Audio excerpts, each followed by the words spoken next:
Good afternoon, everyone. Today, the Adams Seminar has the great pleasure to welcome Professor Chau-Chyun Chen. He majored in chemistry from National Taiwan University and got his master's and PhD in chemical engineering at MIT.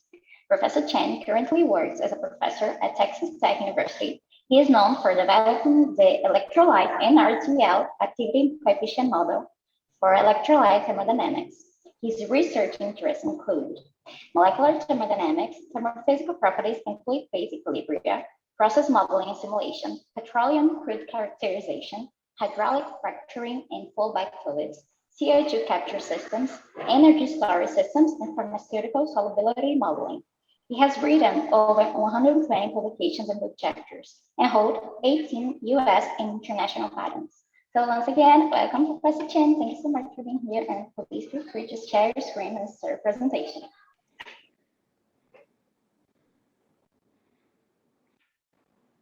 All right, so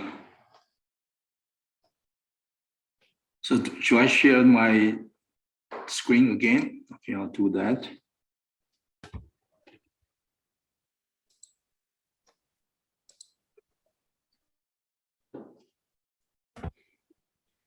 Okay, can you see my presentation? Yes, perfect. Yes. Okay, very good. All right. Yeah, let me first say thank you to Professor Tavares for inviting me to join this Atoms seminar. And I think it's a wonderful event that you are organizing for us, applied thermodynamicists. And today, what I'd like to do is share with you some of our work that we have been doing in the past 5+ years. I joined the TTU in 2013, so it has been 7-8 years. But one of the major efforts I've been doing is to look at activity coefficient models. We have been practicing activity coefficient models for decades. I came from Aspen Tech, and I know they have been successes, but still some issues. So I want to share with you our work in this area.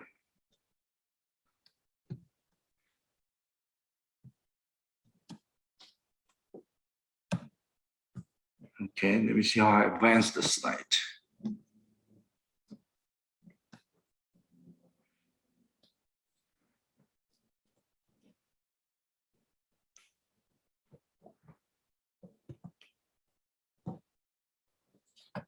Okay, finally, okay.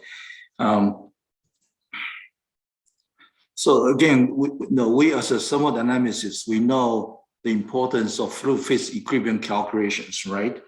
The accuracy of that determine the quality of process simulation, process design, and optimization. When we do thermal separations and of course all the related processes and flow sheets. And to have accurate fluid phase equilibrium calculations, we also know that that depends on the quality of the molecular thermodynamic models underneath the calculations. And we have been using equation of states and activity coefficient models. And a few of them have been very successful and widely used all this time, even until today.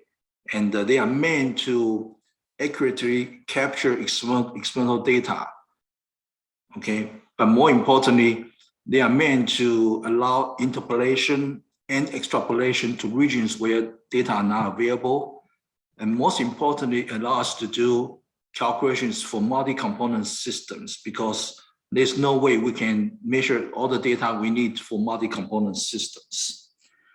And today, what I'd like to focus on are the two most used activity coefficient models, NRTL for non-electrolyte solutions and electrolyte NRTL for electrolyte solutions. Just briefly remind you these two models.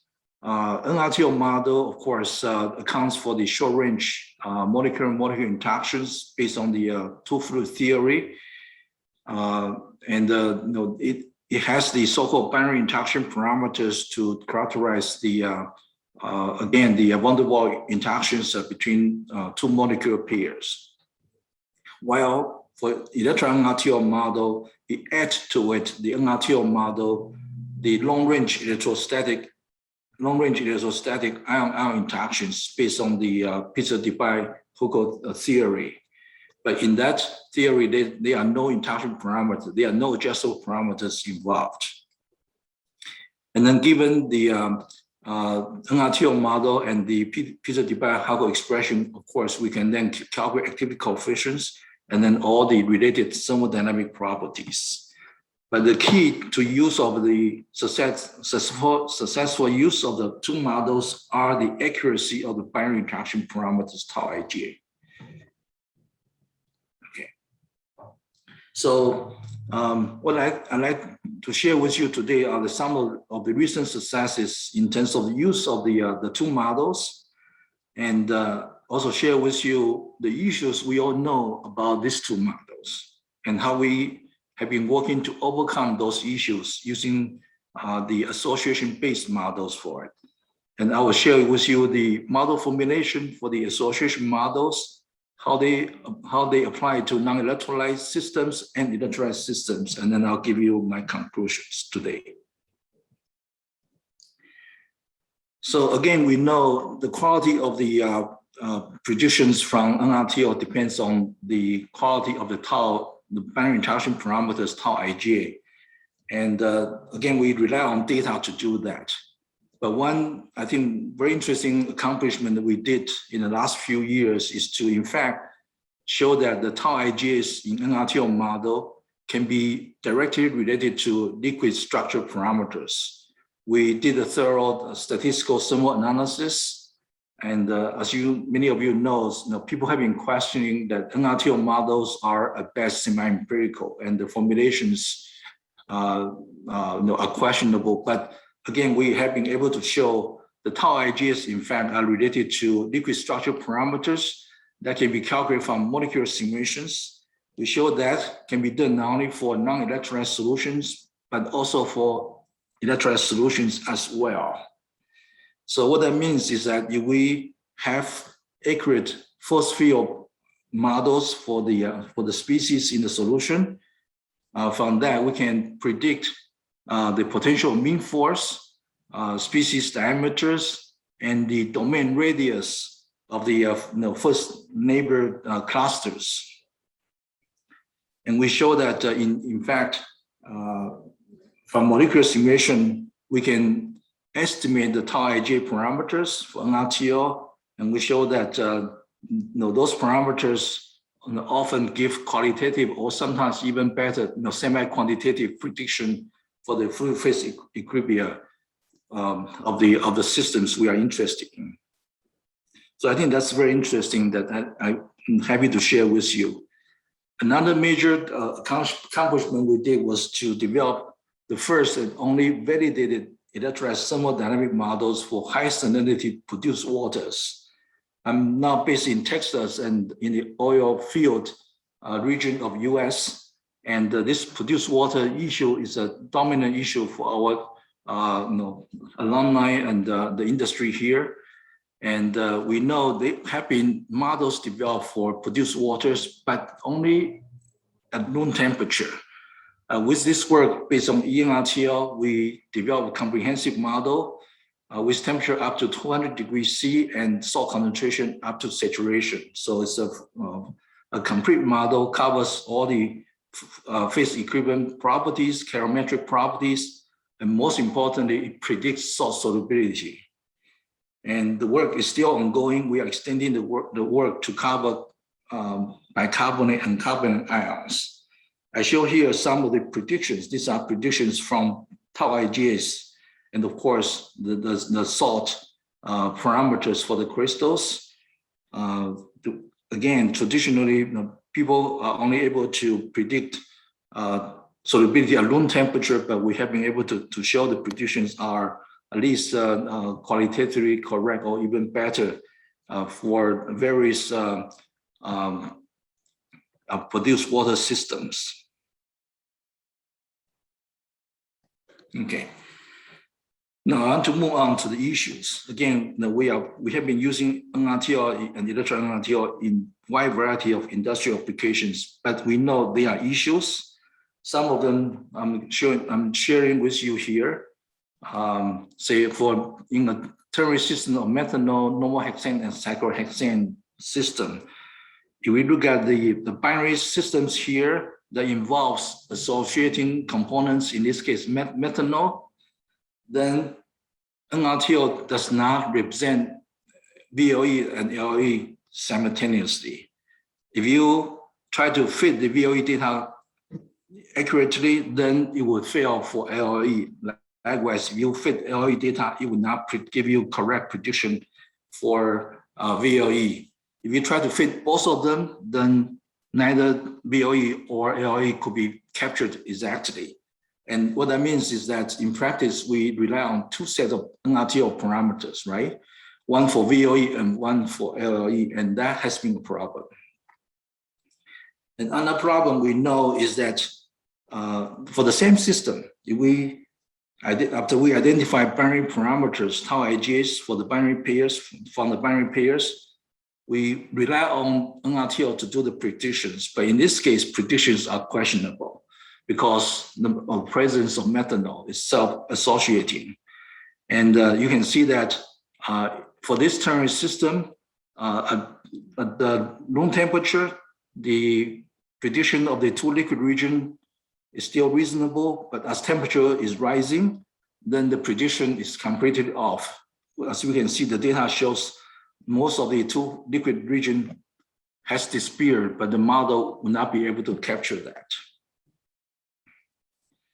Another issue we often see is the need to describe a system that shows closed loop LOE phase behavior, and NRTL will not be able to do that. In this example of ethylene glycol normal butyl ether water binary, we can describe the VOE quite accurately using NRTL and also predict, in fact, LCST LOE behavior, but there's no way it would be able to capture the ring structure. Electrolyte systems, also we know there are issues with ENRTL. Again, if we deal with species that associate, for example, sodium ion and lithium ion, they are ions with very high surface charge density. The radii is small.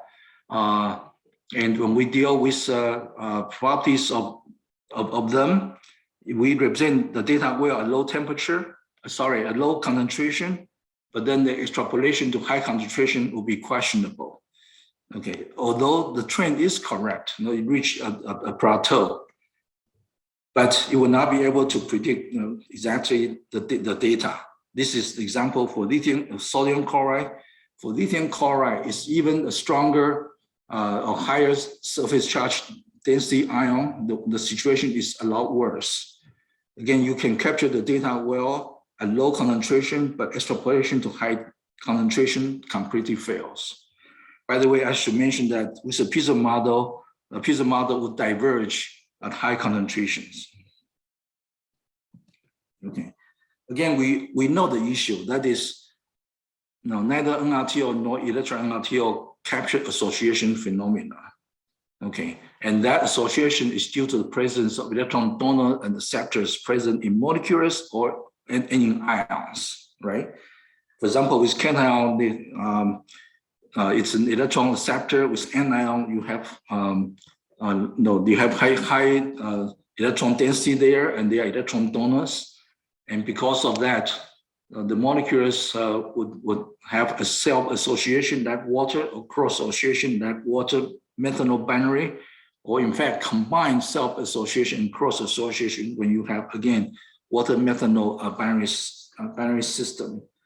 And with electrolytes, with cations or anions, they form hydrate. They associate with water molecule and form hydrate. And of course, cation anion can also form ion pairs due to the electron donor acceptor association. So we know the problem. The question is, how do we capture it? So I'd like to share with you our approach, the model formulation for the association model we have been working on. So it's obvious we just need to add association term to better describe the short-range interactions. Not only we have the physical interactions captured by the NRTL model, but we also need this association expression to describe the association behavior. But the question is that, I mean, a lot of people have been working on this, and we know association terms is inherently binary interaction. So if you consider NRTL tau ij parameters and the association parameters, they are also binary, then you have too many parameters. And again, I believe that's why all the prior efforts to develop association-based activity coefficient models fail. Okay, and we found a way that to express the association term in terms of unary parameters, species-specific site interaction strength parameters. And I'm going to describe in more detail in the next slide. The association term we are using is the work from Fu et al. From Sanders group. They developed this expression for UNIVAC based on Wilhelm's perturbation theory. And again, the question is how we describe this delta AB for the site donor-acceptor interaction. Okay, but we spent a number of efforts, and one of my best PhD students, he came out by examining a wide variety of association systems, and he found that we could in fact describe this association strength term for the binary association in terms of species-specific and parameters for association, for the acceptor site and for the donor site, and reference it to the association term, association strengths of water. Okay, so that's the way we approach this association term. I think that makes the this association model we are proposing very successful. Just as an example, when we apply this association term for electrolyte solutions, we know in this aqueous electrolyte solutions, we have water-water self-association. So we have, this is a reference association expression we have for water self-association. And we introduce the dimensionless association strength parameters for the acceptor side and for the donor side, and for water, of course, they are unity. But for other species, such as cation, anion, okay, cation is a acceptor we define as association strength parameter delta A for it, and anion is a donor site, and we define an ion-specific donor strength parameters for it. And for ion pairing, of course, again, we use water self-association as reference, and the strength of the ion pairing association then depends on the strength of the ion-specific association strengths for acceptors and for donors. And with this definition, we have been able to describe all the association behaviors, whether we deal with self-association or cross-association or ion hydration, or even ion pairings, whether they are so-called double-site separated ion pair to SIP, or SIP or contact ion pair CIP. All those associations are captured with this formulation.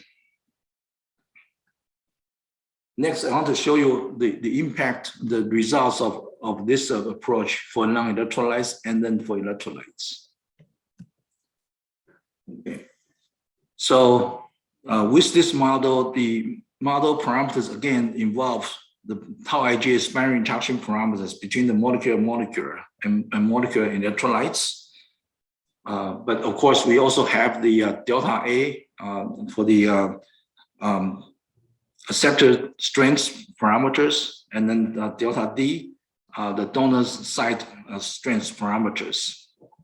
Okay, so when we apply this model to the same system that we talked about before, where we know NRTL does not describe VOE and LA simultaneously, but now we found that again, using tau IJ binary interaction parameters and delta A and delta D, the ion specific or these molecule specific association parameters, we cannot describe VOE and LE accurately simultaneously using one set of parameters.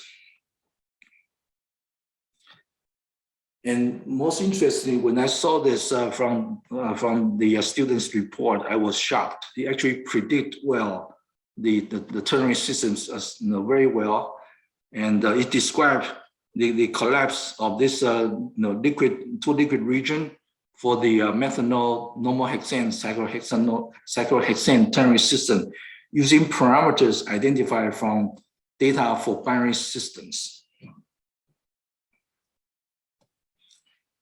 Likewise, it's now able to describe the ring-shaped LLE phase behavior. And for this same EGB water binary system we talked about previously, it shows that it does describe this closed loop behavior of LLE, and we did not expand further to see how we can account for temperature dependency of this loop, but we know we can do it if we spend more time on it. Now for electrolyte systems. For electrolyte systems, Dr. Lin, at the time that he was a postdoc in my group, he looked into 46 single salt aqueous electrolyte systems at room temperature. And he showed that, of course, we have a lot of mean ionic activity coefficient data and osmotic coefficient data. We focus on mean ionic activity coefficient data. And we found that we have been able to describe very well all this mean ionic activity coefficient data accurately by using only the salt water binary interaction parameters and the ion specific association strength parameters.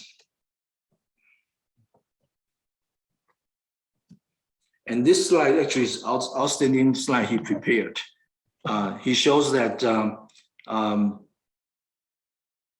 without association term, of course, that's the blue NRTL results, and the red symbols are the association model results.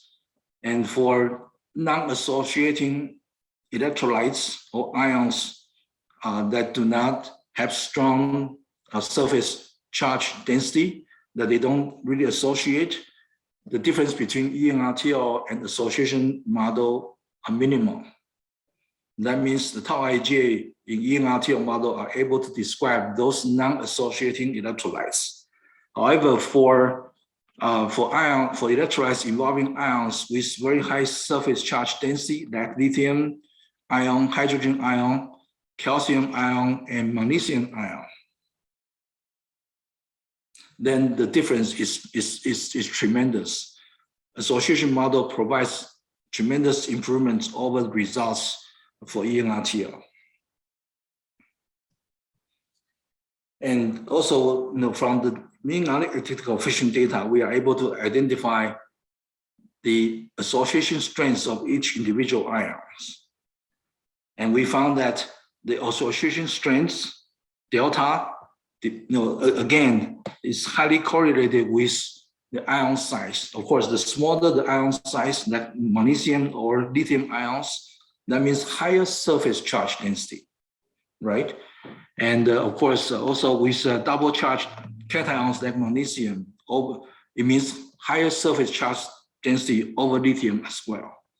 So the association strength parameters we identified make sense. In fact, we found that for those who have association strength greater than 1, association strength of 1 is water cell association, right? But now for ions with association strength greater than 1, they are so-called structural making. They make the hydration network of this water hydration network stronger. And in the literature by chemists, they call those ions structure making. While for ions that have association strengths less than 1, then they are structure breaking as far as water hydrogen bond network structure is concerned. So it follows with what chemists expect in terms of association strengths very well, whether it's for cations or for anions.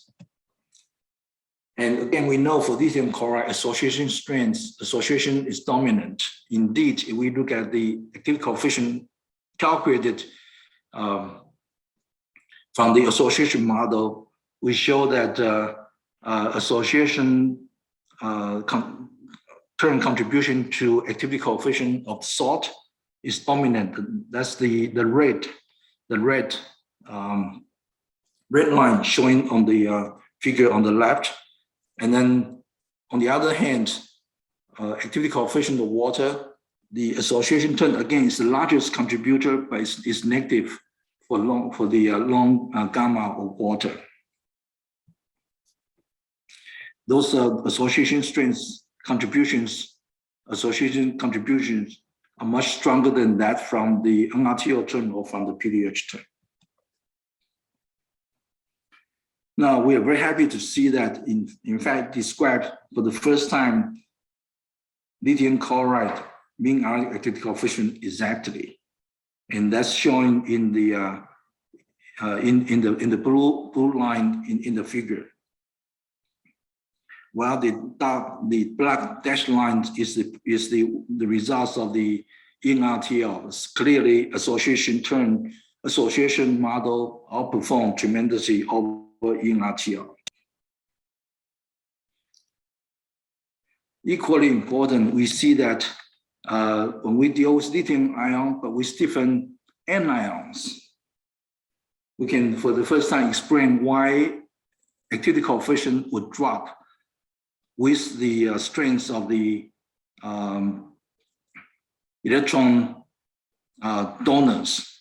Okay, and that's the anions. Okay, nitrate ion has a stronger electron donor than lithium or the bromide anion, and with that, the mean ionic activity coefficient of lithium nitrate is smaller than that of lithium chloride and that of lithium bromide. So in other words, ion pairing between cation and anion reduces activity coefficient for the electrolytes. Likewise, if we focus on chloride anion and change the cations, we can now explain why activity coefficient of lithium chloride is higher than that of potassium chloride or cesium chloride. And that's because lithium chloride has a strong hydration. Cation hydration increases activity coefficient of electrolytes. We are also able to explain why the temperature behaves, how the temperature affects activity coefficients. With the rising temperature, if we increase temperature, of course, we know the hydration association would drop, right? And that's the reason why gamma would drop with temperature. Especially, this is, of course, particularly obvious with lithium chloride, hydrogen chloride, magnesium chloride, and calcium chloride. Those are the electrolytes with high association strengths.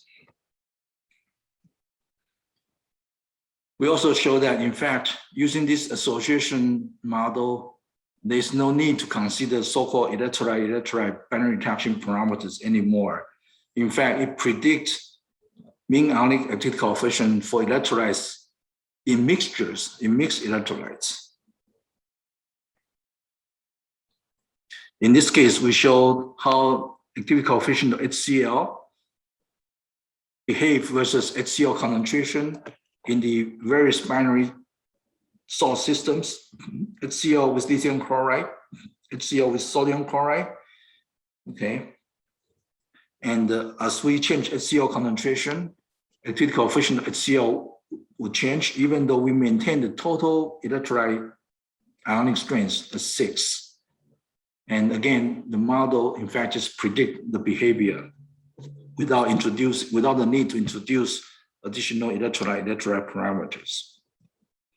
We also found that not only for activity coefficient of electrolytes in mixtures, but even a sharper test is that of trace activity coefficient of electrolytes in the presence of another electrolytes. Again, the predictions match the data without the need to introduce electrolyte interaction parameters. We have also been looking into mixed solvent electrolyte systems, and I'm going to show you some examples with water, methanol, and lithium chloride. We focus on lithium chloride again because it is one with a high association strength, right? And for water lithium chloride binary, the red line shows the results of association model. The black line shows the NRTL model results. I spent a lot of time in my career trying to describe the lithium chloride system with NRTL, and I could not do that. But with association model, it just come out very well. Not only for water lithium chloride binary, in fact, also describe the in this case vapor pressure depression data very well for methanol lithium chloride binary. The red lines are the association model results, and the black lines are the NRTL model results. We could not describe the data with NRTL. Of course, for water methanol, we know NRTL described it very well, so is the association model as well.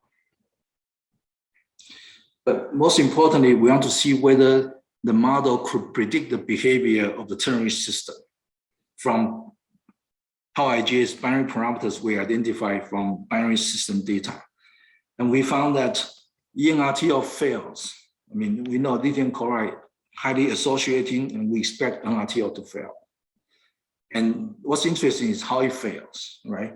It fails in the sense that it would first predict methanol being sorted in and then being sorted out. The blue line here are the zero salt concentration data. And we know experimentally when we add salt to a lithium chloride to it, we see sorting out. We see methanol increase in the vapor phase. But NRTL would not be able to describe that. It first predict, this is prediction, that methanol is being sorted in, the methanol content in the vapor phase drops, and then being sorted out later. And that's the reason why we see temperature goes, to maintain the same pressure, the temperature has to go up. And NRTL predict temperature rise, temperature rise initially, and then come back to the reasonable temperature later on. But association model, in fact, predict that sorting out very well without, again, even though we are not correlating the data, this is just prediction results. And this is another way to look at it. NRTL predictions for the ternary is very poor with very high MRD value, while the association model predict the ternary system very well without fitting the data, the ternary system data directly. And of course, if we fit the data, the ternary system data with association model, we will be getting even better results. So you can see that MRD is now dropped from 3% to 2%. So we were wondering whether that's a special case for methanol, water, lithium chloride. Therefore, we look at ethanol, lithium chloride, water ternary again. In addition to water, methanol, lithium chloride, again, we see that it's describing the ethanol, lithium chloride very well. Okay, and again, it shows that the NRTL for this ternary system incorrectly predict first sorting in of ethanol in the presence of lithium chloride and then sorting out. These are the dashed line results we are talking about. While association model give the correct predictions, even though it's not using the ternary system data to identify the model parameters. Okay. Again, this is another way to look at the behavior for the ternary system. For the predictions, the association model prediction is much better than that of the NRTL. NRTL MRD is 50-some%, while association model prediction is not perfect, but at least it's not totally totally out of line with the data. And of course, if we include the ternary system data in the correlation, we get much better representation of the ternary system VLE behavior. So let me conclude my talk. So in this talk, I share with you that we know about the tremendous success of NRTL, electrolyte NRTL model for describing fluid phase equilibrium behavior of non-electrolyte and electrolyte solutions. And but we also know that they don't describe associating systems because the tau IgA they use to represent the data developed from two fluid theories are only meant to describe the van der Waals physical interactions. By incorporating the association term into NRTL and electrolyte NRTL, we show that without treating them as binary interaction parameters, we translate them into species-specific association strength parameters. We can then describe all the association behaviors: self-association, cross-association, ion hydration, ion pairing, and all combinations of them simultaneously. And the association model we presented today not only accurately correlate phase equivalent data, but I think most importantly, it allows to reliably predict multi-component fluid phase equilibrium behavior for systems involving associating species. Of course, if the system does not involve associating species, then NRTL and ENRTL remain valid and very powerful models there. We do know that to consider association, there's a cost to it, that is higher computational resources. I know a lot of people are actually devoting resources, devoting efforts to find a way to speed up the calculation for the association term. And of course, that's an area we have not touched on here. And there's a cost there, but even with the cost, the association model should be very useful if you are interested in high quality fluid phase equivalent calculations and therefore process modeling and simulation for thermal separations. So with that, I want to thank my collaborators in this area of association models. My colleagues at TTU, Dr. Momali, Dr. Kari, Dr. Raibo, and also my collaborator at Samara River National Lab, Dr. Korensik. And of course, most importantly, all the outstanding graduate students and postdoc fellows that have worked with me. I thank them for their efforts and contributions to this work. And with that, I thank you for your attention and happy to answer any questions you have. Thank you so much, Professor Chen, for this beautiful presentation. It's a pleasure to have you here with us. And we are now open for questions. If you want to ask one, please feel free to enable your microphone. And our YouTube viewers can also ask questions, of course. So who would like to be the first one?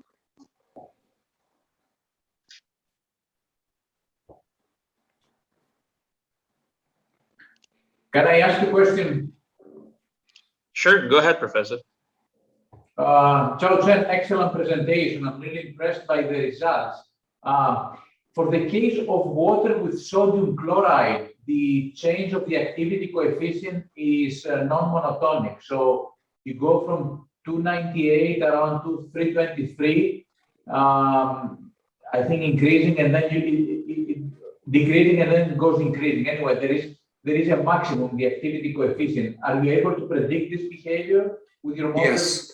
Yes, Janos, we predict that as well, and I did not include that results here because, yeah, I mean, the temperature dependency affects both the ion pairing contribution and the hydration contribution. So, and they counter each other, and that counter behavior describe how gamma of NaCl change with temperature.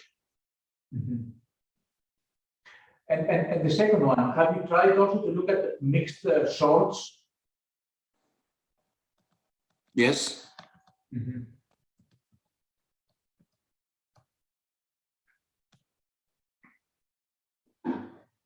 Okay, yes, sorry, I missed that. Yes, correct. Thank you very much. I think Professor Richard Elliott has his hand raised. If you want to ask a question, please go ahead.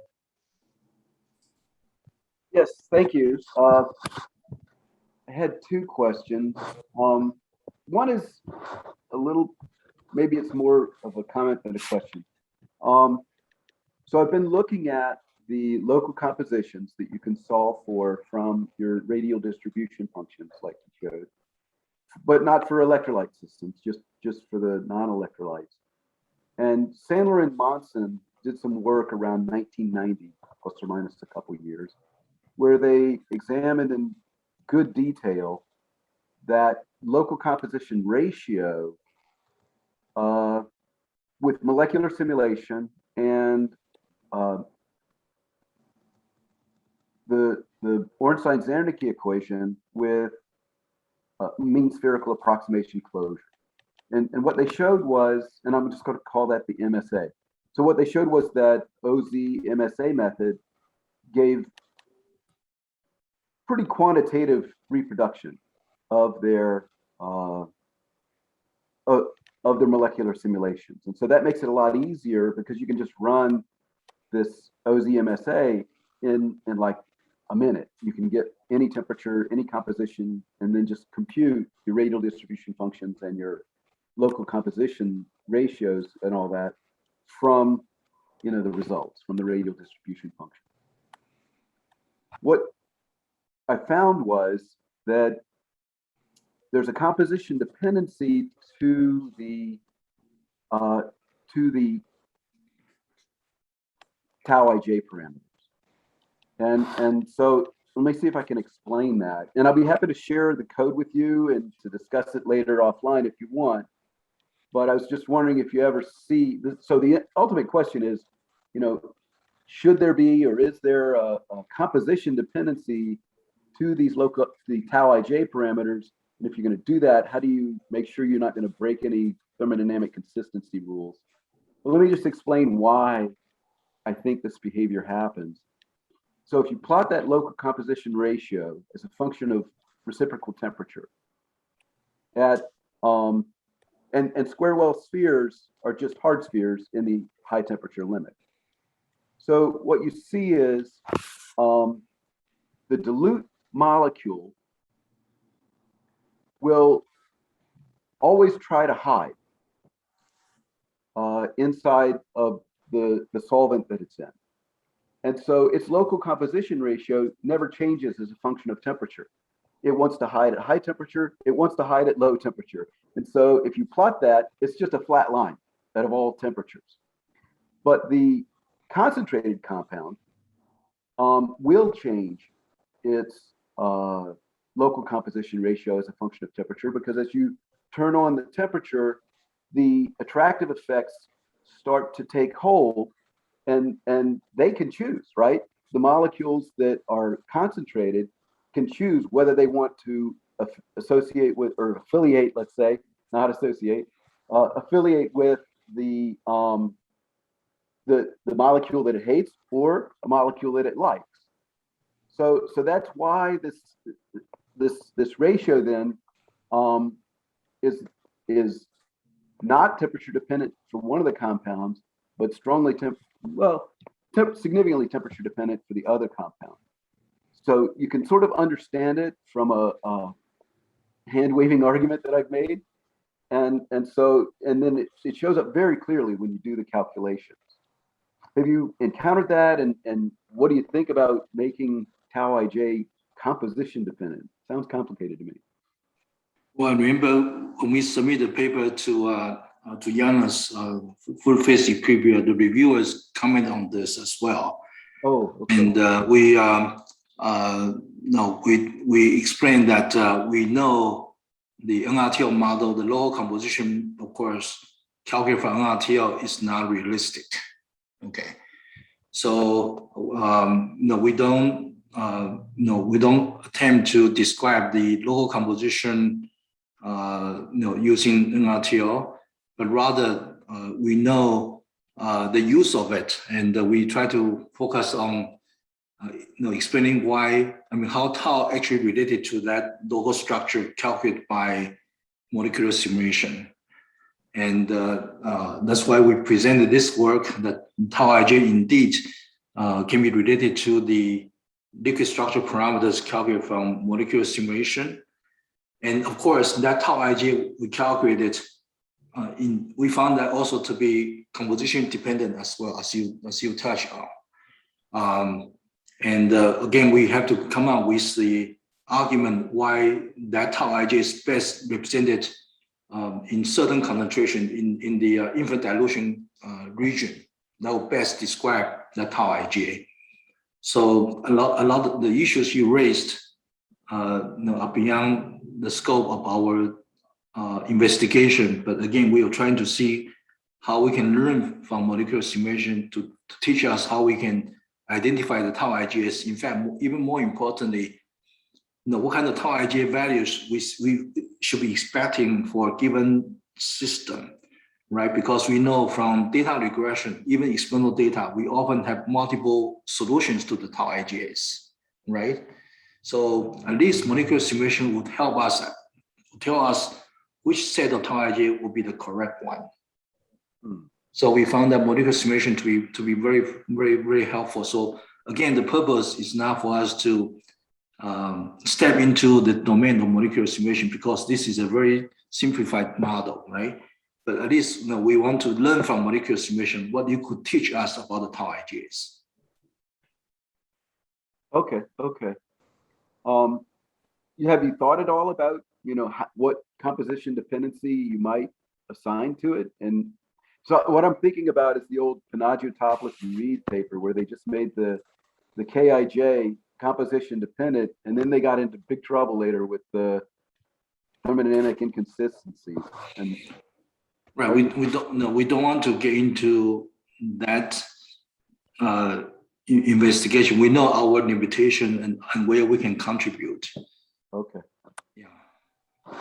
So my second question relates to actually last week or the week before seminar, Dilip Astagiri talked about what he calls molecular quasi-chemical theory, and how that relates to what Ben Marshall has been working on lately to sort of generalize the TPT1 framework to account for the fact that an ion does not have the steric hindrance constraint that the regular Wertheim's, the regular TPT1 theory does.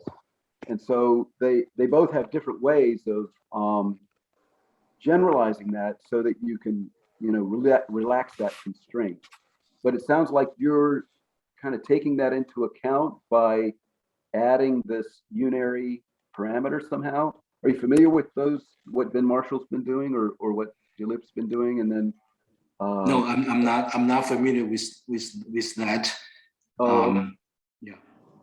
Okay, I was just wondering if you had plans for factoring that in. But okay. One question, if we were to look into it, again, you are the expert in molecular simulation. How would they describe association behavior? please teach us on that. I see. Yeah, so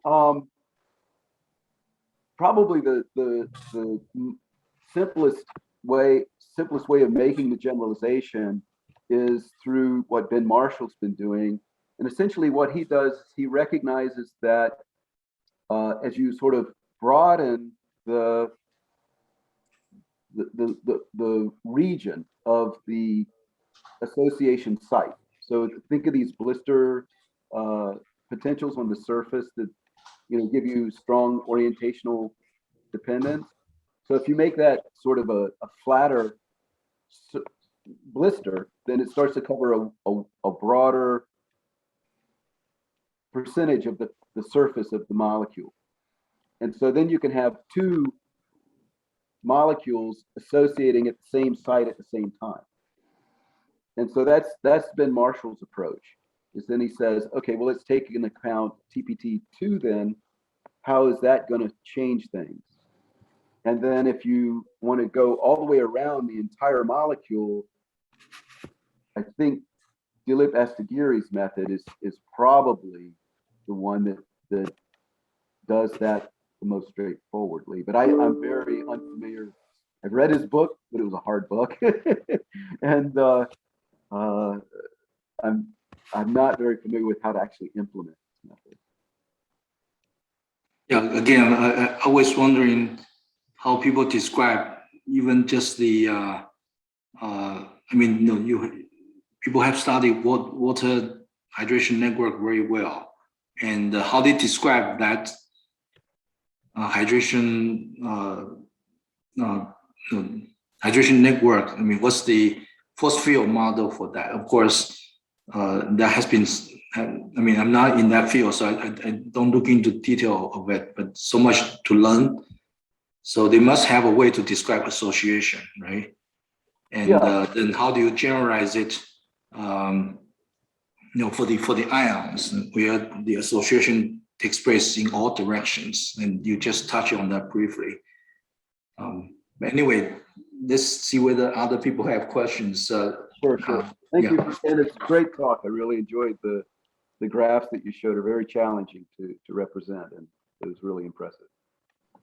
It's quite rewarding to me. I've been working on NRTL model for so long, and now we see a way to describe many of the systems that we could not describe well before.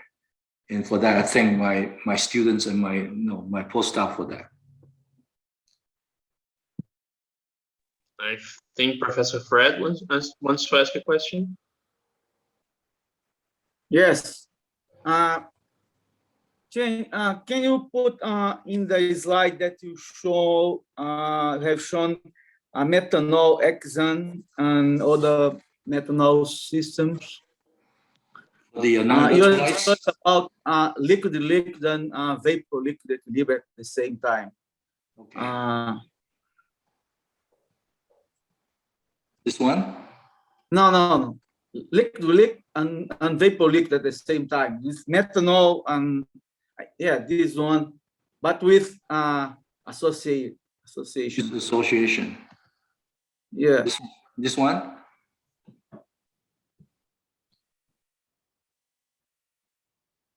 With the same graph, but this one. As I understood, the parameter you adjust the parameter for liquid and calculate vapor liquid, is it? And how many parameters do you have to adjust for this system?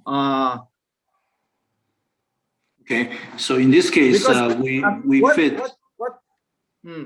Sorry. So in this case, we fit VLE and LLE simultaneously, right? And we know we could not do that with NRTL tau IJs. So with association model, again, we fit the VLE and LLE simultaneously by adjusting tau IJ. And how do I say that? Association strengths parameters for the donor site and the acceptor site. In fact, I should say that we assume those association strengths for the donor site and acceptor site of methanol to be identical to that of water molecule. So we are actually only just adjusting tau IGS alone. That's amazing, because these flat behaviors looks to me like kind of renormalization, or you need parameter that is dependent on temperature, so it's hard to reach this so flat behavior close to the critical point.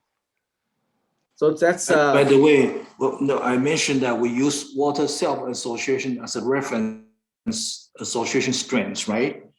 And in that water self-association strengths, that is well known, well established, and of course they are temperature dependent. Okay. So you have parameters that are temperature dependent. Okay. Right. Okay. In fact, we also found the tau IGS, we fit this VOE and LOE data simultaneously. The tau IGS are temperature independent. Okay. Now I understood. Now I understood. Thank you. Thank you. I think RT Benzel has his hand raised. If you want to ask a question, please go ahead. Yeah, so it's not more of a question. I just wanted to add to the discussion that Professor Elliott and Professor Chen were having on this approach by Dr. Astagiri. Actually, that's the work that I did during my PhD at Rice with Dr. Walter Chapman. And just to give you a little background, so the idea is that instead of having fixed site on a molecule, you model this molecule, which is iron, as having a spherically symmetric site. So water molecules can approach them from any direction. And that way you account for the steric hindrance. Otherwise, multiple sites on a molecule that are fixed, they're independent of each other. So they don't know how the association on one side is affecting the association on another side. I don't know if that makes it clear, but that's the idea. Thank you, RT. Thank you for the comment. Thank you, Professor Chen, for this great presentation. Anyone else would like to ask a question? Yes, please. Is this already implemented in Aspen programs, Aspen Plus? Sorry, Haja, can you open your camera, please? Okay. Hello? Nice. Yeah, nice. Is this already implemented in Aspen Plus, this your model association model of NRTL? We have implemented as user models in Aspen Plus, and also we have made the code available to other software companies as well through EICHE Rapid Institution. And we have been getting a lot of support from all the software vendors in the use of the model, in the development of the model as well. And in fact, we will be presenting this work again in the annual meeting and share the models and the software to the EICHE Rapid Institute community. The other question is, in mass transfer calculations, can you use such model for correcting diffusivity?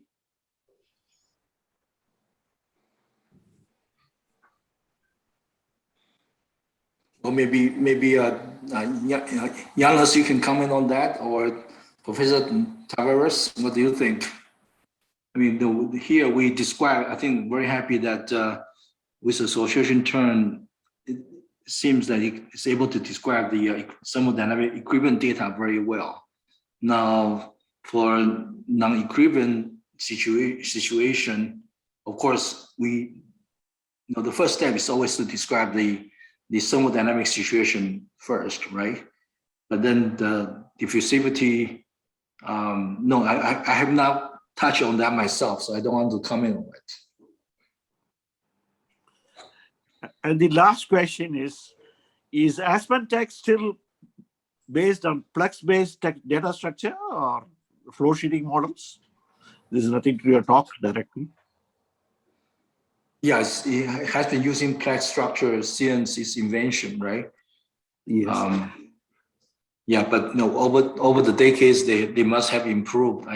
I'm not with the Aspen Tech anymore, so I should not comment on that. Okay. Thank you very much, Professor, for your talk.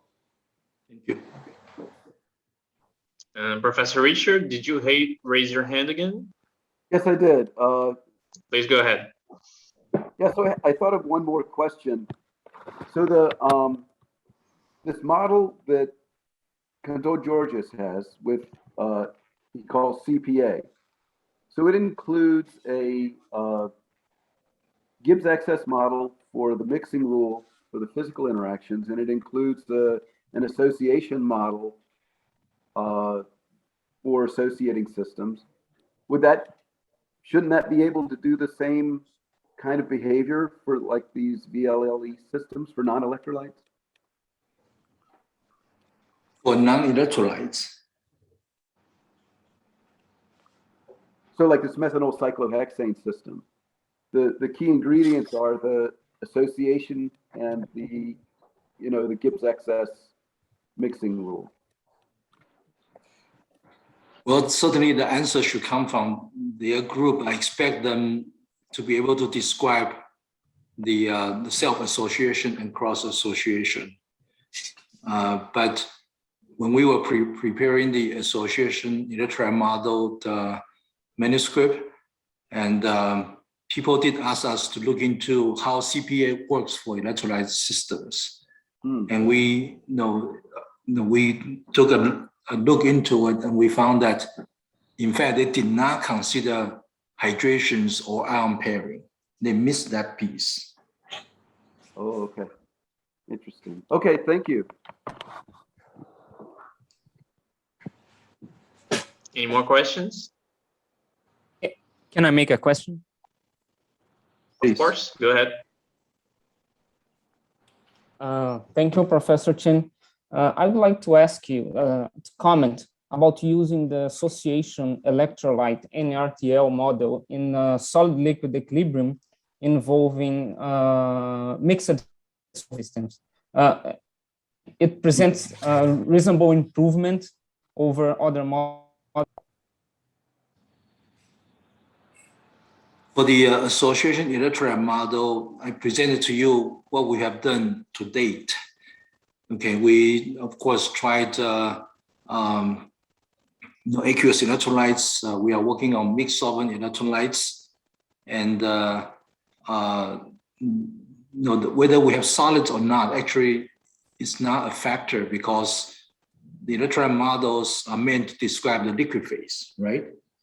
So if we describe the liquid phase better with association model than the electrolyte model that we have in the past, then we expect the prediction for the salt precipitation will actually be better as well. So that's why we are now focusing on that at this time. We expect the association model will give us much better prediction for salt solubility in general, since we improve upon the liquid phase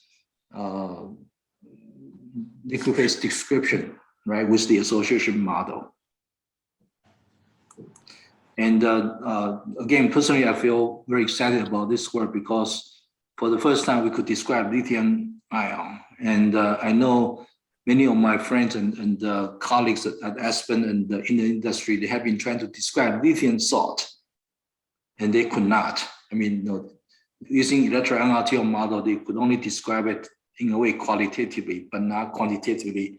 What I mean is not only for VOE, but also for liquid solid equivalent as well. With solution mining for lithium salt, that salt solubility description is essential for them. And also another significance of this work is for the rare earth metal ions. They are triple charge cations. So they actually represent even higher surface charge density than magnesium, calcium, lithium, and hydrogen ion we described here. So I think we'll be able to describe those rare earth metal ions with this association model. Of course, we have not done that, but we expected that. Thank you for the clarification.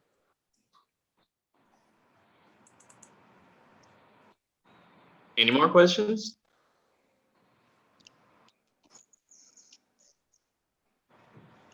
Okay. Once again, thank you, Professor Chen, for the presentation, and thank everyone for the discussion. I think it's time to wrap it up now.